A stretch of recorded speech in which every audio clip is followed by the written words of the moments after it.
It's sexy. So I've had a request to do just a combat sample here, so I'm going to shoot a combat video here real quick. I just finished the Army Potomac's movement on the 10 a.m. turn, and we've got two combats here. Now, why do we have two combats instead of both of these guys just attacking him? You have to attack everybody that's in a friendly zone of control. So what I wanted to do here is I have two infantry brigades in there. I'm going to have one soak up that attack, and maybe, I haven't decided yet. And then I'm going to have three brigades attack him.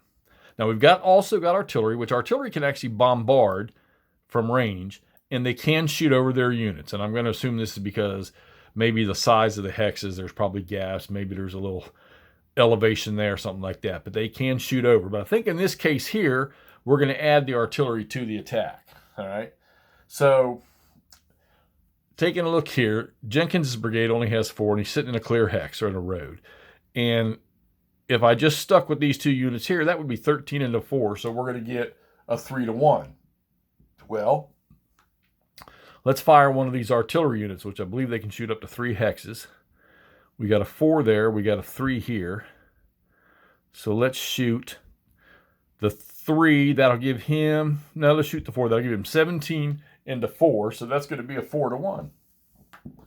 And there's no modifiers for the enemy or for the Confederates because they're just sitting down in a clear hex. And let's see. Yep, there's no benefit. So you just got your simple chart, which I know I'm zoomed in so you're not going to be able to see, but it's the old charts that we all remember, which I showed you earlier. So we're going to roll on the 4-to-1, all right? And we roll a 3, and the 3 on a 4-to-1 is defender retreat, okay? So it's simple. Jenkins is going to retreat. And he can't retreat into there without somebody backing off. So we're going to have to displace somebody. Well, the Confederates can have 3 units stacked if they have a leader. And he can't go here. So we'll move one of these artillery pieces out. Jenkins will go back there, and 1 unit will advance. And you see what kind of situation this creates, all right? Where now he's surrounded by 3. So let's go ahead and take this other stack here, which has 7 and 6 again. There's 13. 13 into 7. He's also sitting in the clear. All right, that's Garland's brigade and Rhodes' brigade. So let's get some artillery, which can go 3 hexes. So let's go 3. What was in here? So we got 3, 4, 5. I don't think there was any more. All right, so we'll add 5. That'll be 18 into 7, which really doesn't do anything. Do we have anything else that can shoot? Nope, we don't have any more. So it's going to end up being 2-to-1. You always round in favor of the defender. So we're going to go 2-to-1, no modifiers because it's in the clear. We roll a 6, and that is an exchange. Now here's how I am playing the exchange, so that you keep units on the map, and it makes the battle a little more intriguing. So take the exchange. Doesn't matter. I let the Confederate. So he flips over. Oops, he's already taken a hit. So he is actually, we're going to eliminate him, which will go into the recovery. All right, box over to the left of the map there. So that was 3 points. And Garland will go down to a 2. So there is 5 points. And he's not retreating. So where was he? Right there. All right, so 5 points were lost. So now the Union are going to have to match that.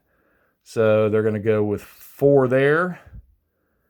And it looks like 3 there. That's the only way they're going to be able to do it. So put them back in there. Nobody gets, there's no disruption or anything like that. So that takes care of your combat. And that's it. That's how simple this is. Just like the old blue and gray system, maybe a couple of twists to it. But just remember, your artillery can bombard. They don't have to be part of the attack.